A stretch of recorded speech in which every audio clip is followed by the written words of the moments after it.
자, 그래서 두 번째 증거를 보도록 합시다. 우리 첫 번째 증거로는 우주 배경 복사를 봤고요. 두 번째 증거는 이 헬륨 원자핵이 만들어지는 시점을 조금 봐야 될 것 같아요. 그랬을 때 두 번째 증거를 우리 수소 헬륨 질량비 혹은 수소 원자와 헬륨 원자의 질량비라고 얘기합니다. 자, 그러면 쓰는 건 좀 이따 쓰시는 걸로 하고 우리 수소 헬륨 질량비에 대한 얘기를 조금 빅뱅 초기로 넘어가야 될 것 같아요. 빅뱅 초기에 쿼크와 전자를 만든 이후 쿼크들끼리 붙여서 뭘 만들었죠? 양성자, 중성자를 만들었죠. 그죠? 그렇다면 초기에는 당연히 양성자와 중성자의 개수비가 1대 1이었을 거야. 그치? 개수비가.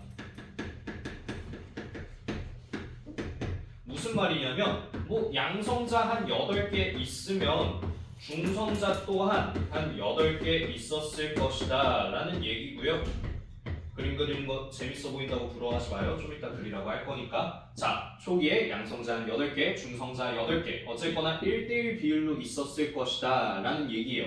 자, 근데 시간이 좀 흐르면서 점점점 온도가 어떻게 돼요? 감소하죠. 근데 온도가 감소하면 어떤 일이 벌어지느냐? 우리 양성자랑 중성자 중에 누가 조금 더 무겁다라 그랬어? 중성자가 조금 더 무겁다라 그랬죠. 그럼 그건 무슨 말이냐면 우리 양성자랑 중성자가 처음에는 서로 많이 바뀌었을 거야. 왜냐면 온도가 워낙에 높고 에너지가 워낙에 많으니까 양성자 부셔다가 중성자 만들 수도 있고 중성자 다시 부셔서 쿼크 단위에서 양성자로 재조립할 수도 있겠죠. 조금씩 바꿔가면서. 그럼 양성자가 중성자가 되고 중성자가 양성자가 되는 반응 모두 둘 다 활발히 일어났을 거야. 근데 시간이 점점 지나면서 온도가 낮아지니까 가벼운 양성자를 무거운 중성자로 만드는 건 조금은 어려운 일이 됐어요. 그리고 무거운 중성자를 가벼운 양성자로 만드는 건 아직 활발히 일어나고 있고요. 그러면 양성자는 중성자가 잘 못 되는데 중성자는 양성자가 잘 된다면 점점 뭐의 개수가 많아져? 양성자의 개수가 많아지겠지. 왜? 중성자를 양성자로 바꾸는 건 활발히 일어나니까. 그래서 우리 언제 볼 거냐면요. 빅뱅으로부터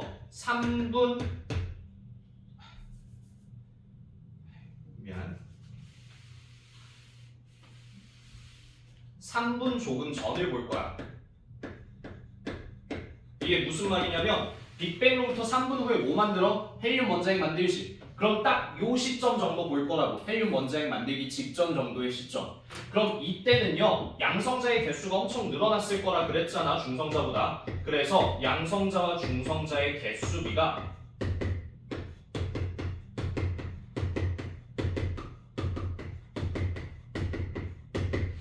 몇 대 몇이니?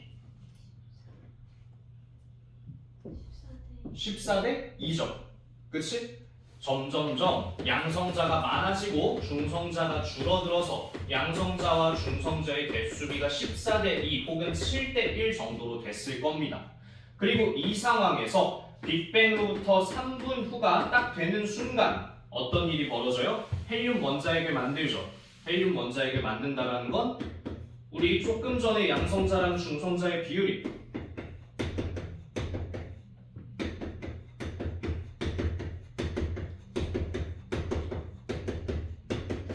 요 정도였다면 이 상태에서 헬륨 원자핵을 바로 만들어 보자고.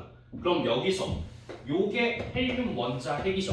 그치? 기호로 쓰면 양성자 2개, 질량수 4짜리에 툭 끓인 이런 헬륨 원자핵이라고 쓸 수 있겠어요. 자, 이게 무슨 말이야? 양성자가 2개고 양성자 중성자 합쳐서 4개고 전자는 없으니까 툭 끓이겠다. 오케이? 이런 얘기예요 단순히. 자, 그 다음에 수소 원자핵은 그럼 몇 개야? 얘가 수소 원자핵이잖아. 수소 원자핵 몇 개 있어? 12개. 헬륨 원자핵 1개 있지. 이 상태에서 딱 헬륨 원자핵을 만드니까 수소와 헬륨의 원자핵 비가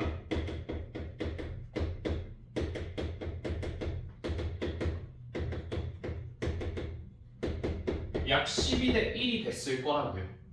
오케이? 그리고 개수비가 아닌 질량비를 한번 봐볼까 그러면? 우리 양성자랑 중성자 중에 중성자가 조금 더 무겁다 그랬지. 근데 그 미세한 차이는 우리가 계산함에 있어서는 무시합니다. 무슨 말이냐면 여기 양성자와 중성자 모두 질량을 1 정도로 잡아보자. 그럼 수소 원자핵 전체 12개의 질량이 몇이 돼? 12가 되지. 헬륨 원자핵 하나의 질량은 몇이 돼? 4가 되지. 그럼 수소 대 헬륨의 질량비가 몇 대 몇이 돼? 12대 4니까 3대 1이 되겠다. 요 3대 1을요. 빅뱅 우주론을 주장했던 가모프와 같은 학자들이 이걸 예측했어요. 야, 우리 빅뱅 우주론이 이런 역사를 가지고 있어. 그리고 우리가 예측한 바에 따르면 우주에 있는 수소와 헬륨의 질량비가 3대 1 정도 될 거야 라고 예측한 거죠. 그리고 우리가 실제로 관측합니다. 자, 관측, 뭘 관측하느냐? 천체 스펙트럼을 관측해요.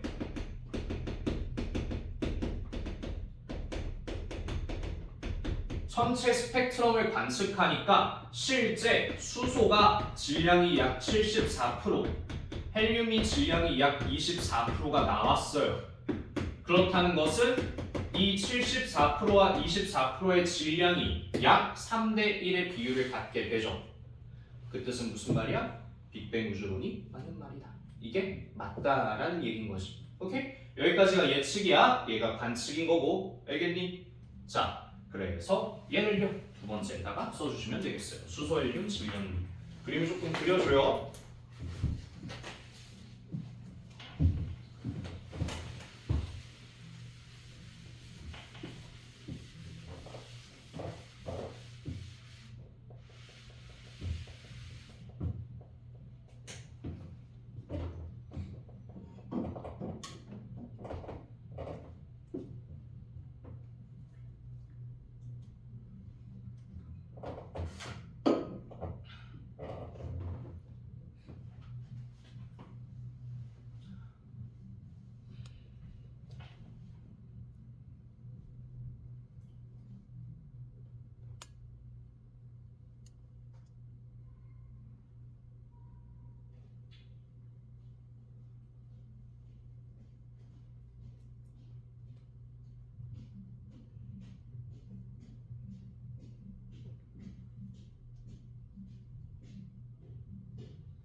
그래서 여기서 중요한 건 일단 첫 번째 각각의 시점에서 개수비를 물었을 때 그 개수비를 쓸 수 있어야 해요.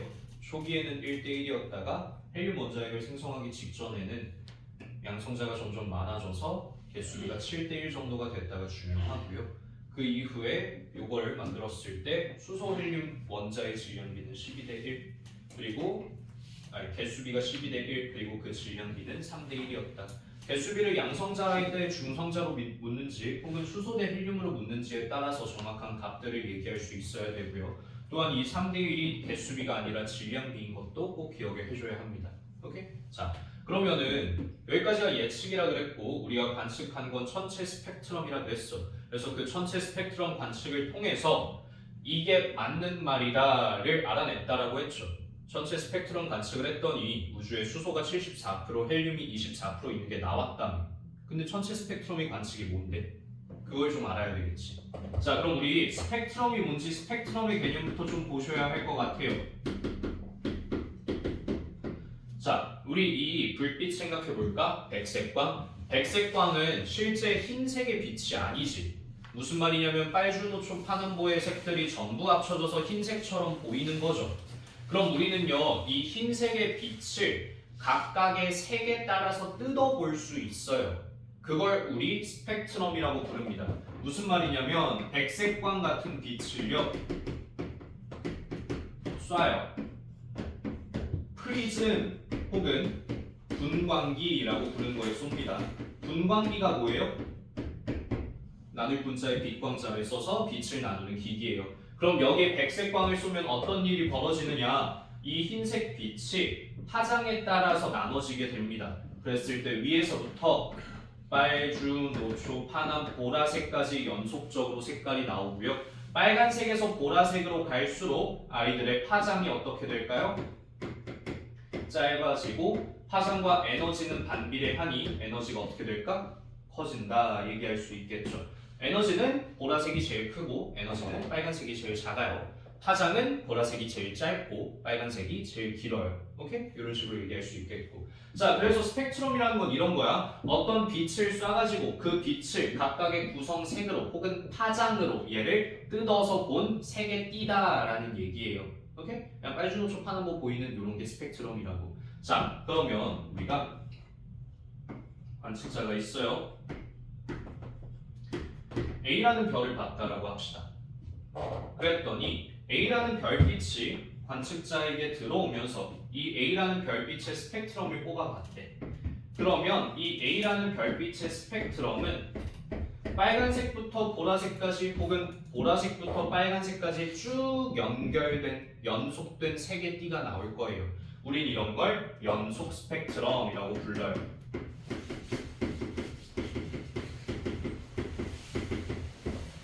자, 근데 어떤 별은요, 별 B가 있다고 하자. 얘는요, 관측자와 별 사이에 성운이라는 게 있대요.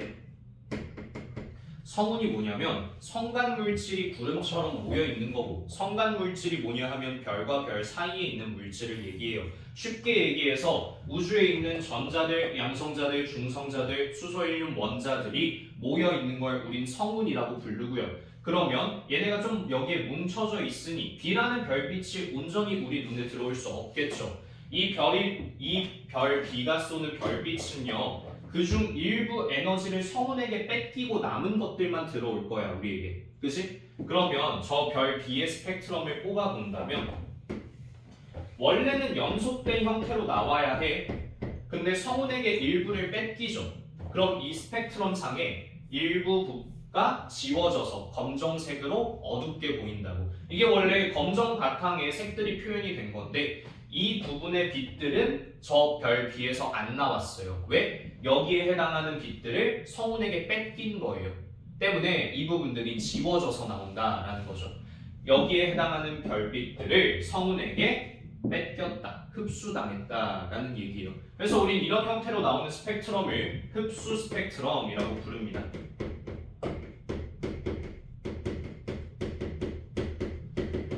자, 근데 우리는 별 B를 볼 수도 있지만 그 근처에 있는 저 성운을 볼 수도 있죠. 그리고 성운은 별 B에게 일정 빛을, 일정 에너지를 흡수했기 때문에 우리가 봤을 땐 저 성운도 빛을 내는 것처럼 보일 거예요. 왜? 이 성운이 별 B로부터 일부 에너지를 받았으니까요. 그죠? 그럼 우리가 이 성운으로부터 받는 빛도 스펙트럼상에 표시할 수 있겠죠. 자, 근데 여기서 중요한 건 우리가 성운으로부터 보는 빛은 결국 성운이 별 B로부터 흡수한 빛이지. 그리고 그 별빛은 별 B의 흡수 스펙트럼상에 지워져서 나타나죠. 여기 지워진 부분들이 저 성운이 받아먹은 별빛이잖아.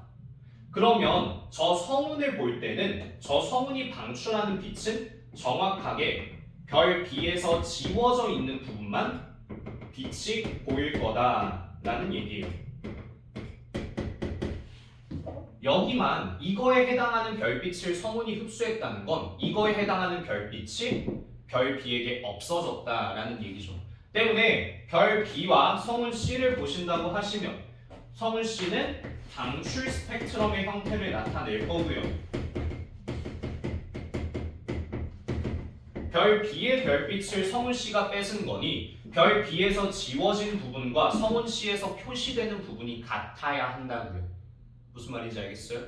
그리고 우리는 얘를 흡수선, 별 B에서 성운 C에게 빛을 뺏겨 어둡게 나타나는 부분을 흡수선, 그리고 성운 C가 받아먹은 별빛이어서 표시되는 걸 방출선이라고 불러요. 그러면 각각 이게 A가 나타내는 꼴의 스펙트럼, 이게 별 B가 나타내는 꼴, 이게 성운 C가 나타내는 꼴의 스펙트럼이 되겠다. 무슨 말인지 알겠어요? 자, 그러면 이게 왜 중요하냐면요. 우리가 전체 스펙트럼을 관측했다고 했잖아. 이게 무슨 말이냐면 지구 밖에 어떤 위성상에서 관측자가 저 멀리 있는 별을 봤어요.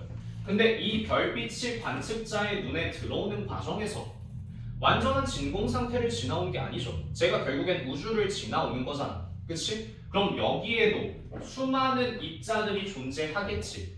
그러면 우리가 이 별의 스펙트럼을 봤을 때 이 별이 연속 스펙트럼의 꼴로 나타나진 않을 거야. 왜냐하면 우주 공간에 있는 여러 것들을 지나왔으니까. 그래서 일부분이 지워진 흡수 스펙트럼의 꼴로 나오겠죠. 그리고 우린 이제 뭐 해요? 지구에 와서 수소, 헬륨, 나트륨 이런 원소들의 방출 스펙트럼을 보는 겁니다. 그랬더니 수소는 여기에서, 헬륨은 여기에서, 헬륨 여기도 나왔대요. 그리고 나트륨은 여기에서 스펙트럼 선이 그어졌다라고 합시다. 그럼 이건 무슨 말이야? 수소가 방출하는 스펙트럼이 이 별이 흡수당한 선과 일치해요. 그 뜻은 무슨 말이야? 이 별이 흡수당한 게 우주잖아. 우주 공간에 뭐가 있다고? 수소가 있다고 얘기할 수 있겠지. 또 헬륨의 방출 스펙트럼이, 헬륨의 방출선이 저 별을 봤을 때 관측되는 흡수선과 일치해요. 그럼 무슨 말이야? 여기서 지워진 이것들, 이 헬륨인 거고 그 헬륨이 여기 우주 공간에 존재한다는 얘기가 되겠죠. 그래서 우리 책으로 잠깐 돌아가서 넘기신 분들은 그 자리에 계시고 안 넘기신 분들은 한 장을 넘겨봅시다. 그래서 17쪽 상단을 보실게요. 17쪽 상단 보시면 햇빛 백열 정도부터 수소, 헬륨, 네온, 나트륨, 칼슘, 태양, 미지의 별까지 스펙트럼이 관측되어 있어요. 그죠? 우리는 태양에서 관측되는 그런 형태의 스펙트럼을 뭐라 불러요? 흡수 스펙트럼이라 불러요. 그치? 그래서 부분적으로 검정선, 흡수선이 나타나는 거고요. 그럼 우리 태양에 있는 흡수선들을 위 원소들의 방출선과 대조하여 태양의 대기가 어떤 원소들로 구성되어 있는지를 알 수 있다고요. 자, 그러면 한번 해봅시다. 태양의 흡수선 중 가장 왼쪽에 있는 흡수선을 볼까요? 그 위치에 방출선이 그어지는 원소들이 누가 있어요? 위로 올라가면? 가장 왼쪽 선에 방출선이 나온 게 누가 있죠? 수소가 있죠. 태양의 가장 왼쪽 선이 수소의 방출선과 겹치잖아. 그 뜻은 무슨 말이야? 태양 대기에 수소가 있구나. 수소가 그 방출선에 해당하는 빛을 에너지를 태양으로부터 뺏어간 거구나 얘기할 수 있겠죠. 또 태양으로부터 쭉 오른쪽 가장 끝에 있는 흡수선을 볼까요? 오른쪽 가장 끝에 있는 흡수선은 누구에게 있습니까? 찾아 올라가봐요. 가장 오른쪽 끝에 있는 흡수선이 누구의 방출선과 겹쳐요? 헬륨과 겹치죠? 가장 오른쪽 선이 위로 올라가면 헬륨과 겹치잖아. 본 앞에. 헬륨과 겹치니 태양의 대기에 헬륨도 있구나 알 수 있죠. 또 그 선 세 개 봅시다. 태양 오른쪽에 선 세 개 겹쳐져 있는 거 있지, 그지? 그 선 세 개 위로 올라가면 누구 거랑 누구 거 같아요? 나트륨과 헬륨이죠. 그치? 나트륨과 헬륨에 있는 노란선 두 개를 노란선 헬륨 하나, 나트륨 두 개를 합치면 태양의 위치랑 딱 맞잖아. 그치? 이걸 통해서 우리가 태양의 대기에 수소, 헬륨, 나트륨 등이 포함되어 있다를 알 수 있다고요. 그치? 미지의 별도 한번 해볼까요? 미지의 별은 그러면 그렇게 찾아보시면 누구랑 누가 있는 것 같아요? 수소? 헬륨은 없는 것 같아요. 왜냐면 헬륨에 왼쪽에서 세 번째 선 볼까요? 그거 미지의 별이 없어요. 그 초록선 지워진 데가. 그죠? 그럼 헬륨은 없고 수소는 있어요. 또 누구 있을까요? 칼슘 있겠죠. 그치? 칼슘의 오른쪽에 있는 선들이 미지의 별에 똑같이 지워져 있잖아요. 무슨 말인지 알겠어? 그래서 우리는 이렇게 원소들의 방출 스펙트럼과 별빛의 흡수 스펙트럼, 흡수선과 방출선을 대조하면서 우주에 어떤 원소들이 있는지 그리고 각각의 별들의 대기에 어떤 원소들이 있는지를 알아낼 수 있는 거예요. 무슨 말인지 알겠어요? 근데 이거 봐봐. 여기 우주에 있는 수소가 우리가 뭐 한 거냐면 수소의 방출선을 봤지, 그치? 그리고 수소의 방출선이 이 별의 흡수선과 겹친다며. 그래서 우주에 수소가 있다고 했죠. 이건 무슨 말이냐면 여기 있는 수소든 지구에 있는 수소든 같은 수소면은 뭐가 같을 거라는 거야? 선의 위치, 선의 개수, 선의 간격이 같을 거라는 거야. 그치? 다른 말로 하면 뭘까? 원소의 종류가 다르다면 선의 위치, 선의 개수, 선의 간격, 선의 굵기가 다를 거라고요. 자, 프린트로 넘어가서 프린트 한번 채워봅시다. 뒷장에 스펙트럼 분석 파트 한번 볼게요. 자, 뭐뭐에 따라 달라지는 거야 그러면? 원소의 종류에 따라 혹은 원자의 종류에 따라. 원소의 종류라고 쓰는 게 적합하겠다. 원소의 종류에 따라 스펙트럼에서 뭐가 달라진다? 원소의 종류에 따라 스펙트럼에서 선의 위치, 개수, 간격, 굵기가 달라진다고요. 위치, 개수, 간격, 굵기가 달라진다고. 오케이.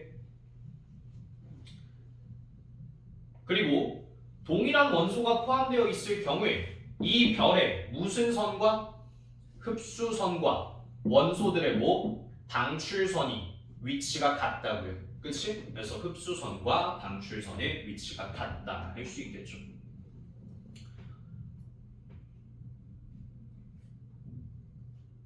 오케이? 자, 그 다음에 태양의 스펙트럼 흡수선을 분석하여 태양 대기가 다양한 원소로 구성됨을 확인한 거. 이거 우리가 방금 한 거죠?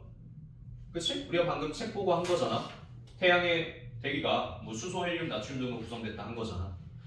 그러면 이 태양의 흡수선들을 우리가 프라운호퍼선이라고 불러요. 그래서 요걸 박스안에 써주시면 될 것 같아요. 프라운호퍼선. 요게 별거 아니에요. 태양의 흡수선의 명칭입니다.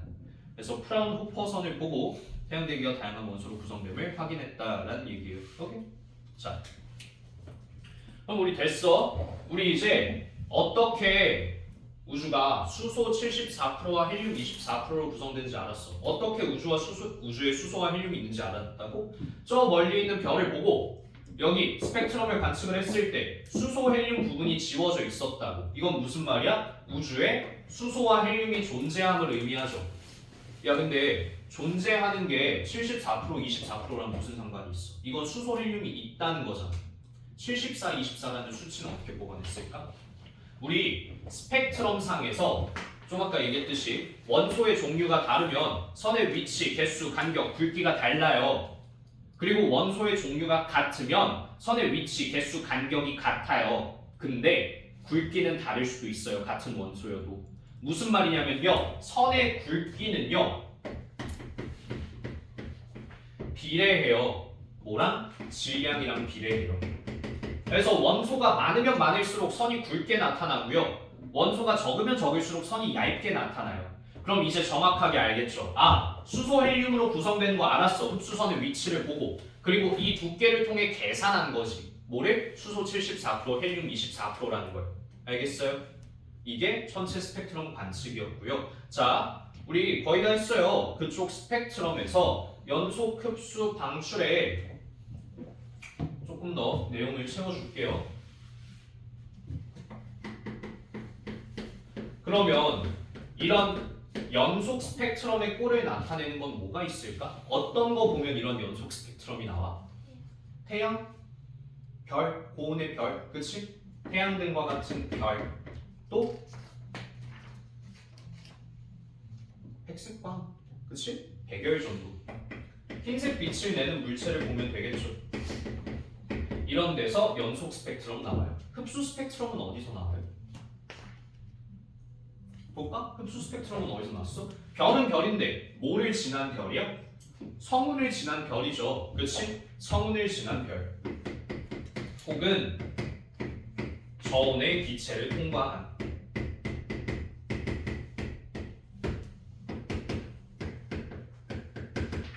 별이 흡수 스펙트럼 꼴을 나타낸다. 그럼 방출 스펙트럼은 어디서 나오는 거야? 이 그 별빛을 먹은 성운에게서 나오는 거겠죠. 오케이? 성운 혹은 고온의 기체 주위, 아니 고온의 별 주위 기체, 고온의 별 주위 기체에서 방출 스펙트럼 꼴의 스펙트럼이 관측된다라는 얘기입니다. 무슨 말인지 알겠어요? 자, 그래서 가장 상단의 스펙트럼에 뭐 디지 그림 하나 그려주면 좋겠고 요 예시 그려주면 좋겠죠. 오른쪽 열은 하나는 비워두셔도 될 것 같고요. 뭐가 중요하냐면 요 그림 한 번만 같이 그려줘요. 요 그림을 그려서 A, B, C를 매칭을 해줘. 그래야지 여러분들이 어디서 연속, 어디서 흡수, 어디서 방출이 나오는지가 조금 더 잘 기억에 날 거예요.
됐어?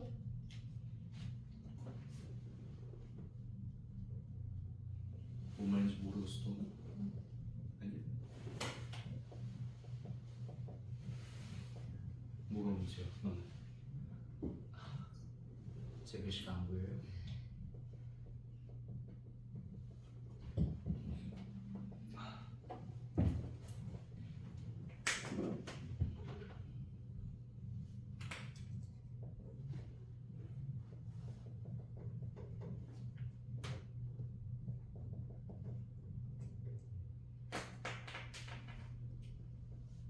집 가죠. 좋겠다.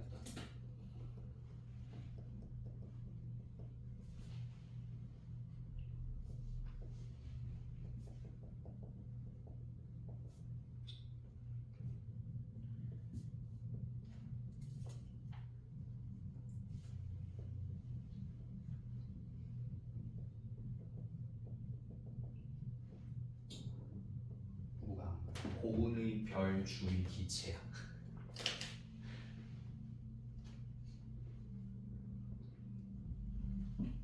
그런 식으로 보시면 될 것 같고요. 우리 그 하단에 전자에서 스펙트럼을 보는 건 있는 교과서도 있고 없는 교과서도 있어요. 다만 우리 교재 완자에는 있고 학교에서 또 책에 없다라도 할 수 있으니까 그냥 프린트에 넣어 놓은 거고요. 별거 아니에요. 간단하게 봅시다. 원자 핵이 있어요. 그리고 껍질상의 전자가 존재하죠. 그러면 우리 여러분들이 화학 1을 나중에 하게 된다면 화학 1에서도 그렇고 통합과학에서도 그렇고 전자를 기본적으로 생각을 하실 때 전자는 에너지가 굉장히 많고 뛰쳐나가고 움직이기를 좋아하는 놈이라고 생각해 주셔야 해요. 그래서 우리가 빅뱅의 영표를 보셨을 때에도 전자가 원자 핵에게 잡혀 들어간 시점이 언제예요? 빅뱅으로부터 38만 년 후죠. 그때 원자를 만들었잖아. 그때 전자가 비로소 원자 핵과 붙었잖아. 그치? 빅뱅으로부터 38만 년이나 지나야지 전자를 잡아올 수 있었어요. 왜? 이 전자는 끊임없이 움직이고 싶어 하거든요. 그러면 이 안쪽에 있는 전자는요 나가고 싶어 하겠지 당연히. 그러면 얘는 나갈 때 에너지를 어떻게 해야 해? 에너지를 받아야 나가니 에너지를 잃어야 나가니? 에너지를 받아야 나가겠죠. 에너지를 흡수해야 나갈 수 있고요. 그럼 반대로 전자가 들어오는 건 에너지를 방출하는 일일 거예요. 그지? 또한 에너지를 흡수할 때는 그러면 흡수 스펙트럼이 관측이 되겠고요. 반대로 안쪽으로 들어오면서 에너지를 방출할 때는 방출 스펙트럼의 꼴이 나오겠어요. 그리고 우리 한 가지 더 에너지 준위에 대한 얘기도 하는데요.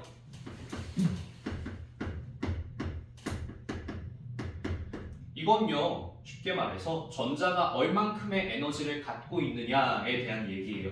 그러면 에너지 준위는 안쪽에서 높아요? 바깥쪽에서 높아요? 어디서 전자가 에너지가 더 많아? 바깥에서 더 많겠지. 에너지를 흡수하고 나간 거니까. 그치?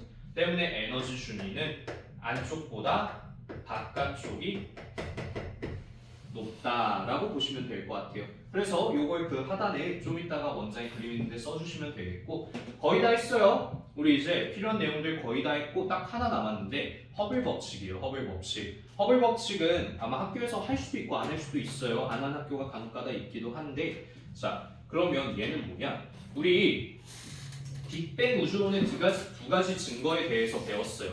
첫 번째는 우주 배경 복사, 두 번째는 수소 헬륨 질량비.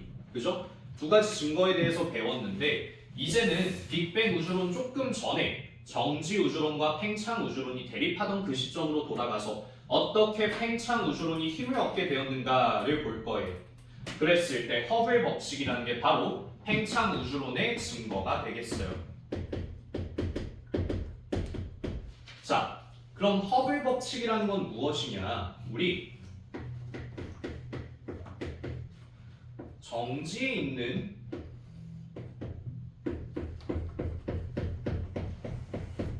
물체의 스펙트럼과 A라는 은하의 스펙트럼과 여기다 있으니까 B라는 은하의 스펙트럼을 봤다라고 할게요.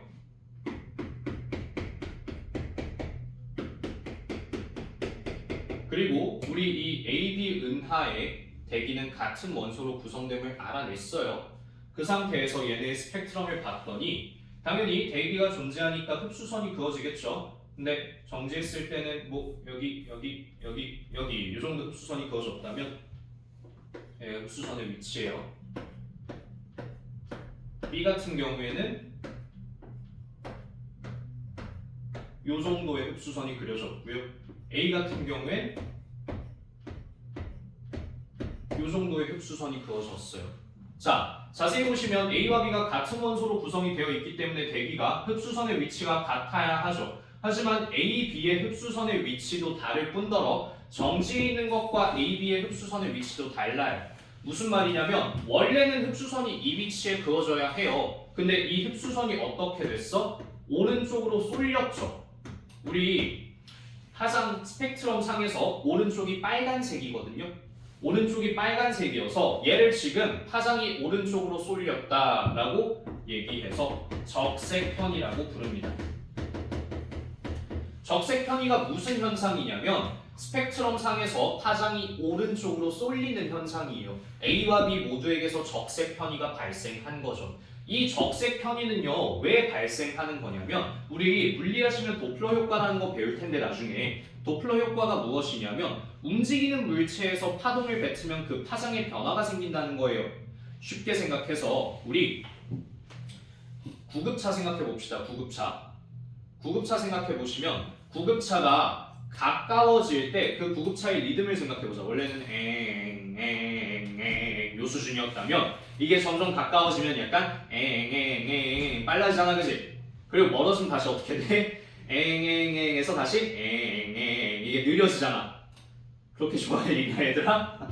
너무 는다 앞에서 엥엥이었다가 이게 엥엥엥 됐다가 이제 엥엥 돌아간다고. 무슨 말인지 알겠어? 자, 결국엔 파장에 변화가 생긴다는 얘기예요. 오케이? 자, 그러면 기억해 주실 건 그거야. 도플러 효과가 뭐고 모르셔도 되고 파장이 왜 변한다고? 물체가 움직여서라고. 오케이? 물체가 혹은 은하 A, B가 움직여서 파장이 변화하는 현상이 적색 편이에요. 정확히 얘기하자면 은하가 멀어져서 파장이 오른쪽으로 쏠리는 게 적색 편입니다. 자, 그러면 은하가 멀어져서 파장이 오른쪽으로 쏠리는데 야 그럼 얘랑 둘 다 오른쪽으로 쏠리는 거 알겠어. 근데 왜 A가 더 오른쪽으로 가? 왜 A의 파장 변화량이 더 커? 이건 왜 그러냐면 파장 변화량이 속도에 비례하기 때문이에요. 자, 파장 변화량이 속도랑 비례해. 그럼 무슨 말이야? A랑 B 중에 누가 더 파장 변화량이 커? A가 더 커. 근데 누가 속도가 더 빠르다고? 그럼 A가 속도가 더 빠르다고. 그러면 이 사실과 한 가지 사실을 더 종합해야 해요. 우리 지구의 관점에서 봤을 때 우리 A, B의 위치를 측정해 봤더니 A는 여기 있는 은하였고 B는 여기 있는 은하였대. 누가 더 멀어? A가 더 멀지. 근데 누가 더 빠르다 그랬어? A가 더 빠르다 그랬지. 그럼 얘는 결론 내면 어떻게 얘기할 수 있냐면 멀리 있는 은하일수록 더 빨리 멀어진다고. 그럼 이게 무슨 말이야? 저기 우주 끄트머리에 있는 은하는 엄청나게 빠르게 멀어진다고. 그러면 우주의 끝이 있다라는 거야, 없다라는 거야? 없다라는 얘기겠지. 엄청 멀리 있는 건 개빠르게 멀어진다고. 그렇기 때문에 끝이 없다고요. 그게 바로 허블 법칙이고 그게 바로 허블이 우주 팽창론을 증명한 방식이에요. 그래서 허블이 공식 하나 만들어요.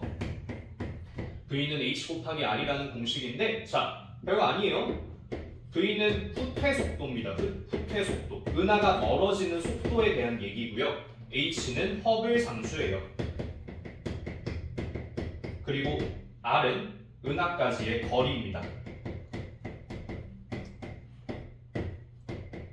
그래서 이게 무슨 말이야? 거리가 멀수록 후퇴 속도가 빠르다. 멀리 있을수록 더 빨리 멀어진다. 때문에 저기 끄트머리에 있는 은하는 엄청 빨리 멀어지고 우주는 끝이 없다는 얘기예요.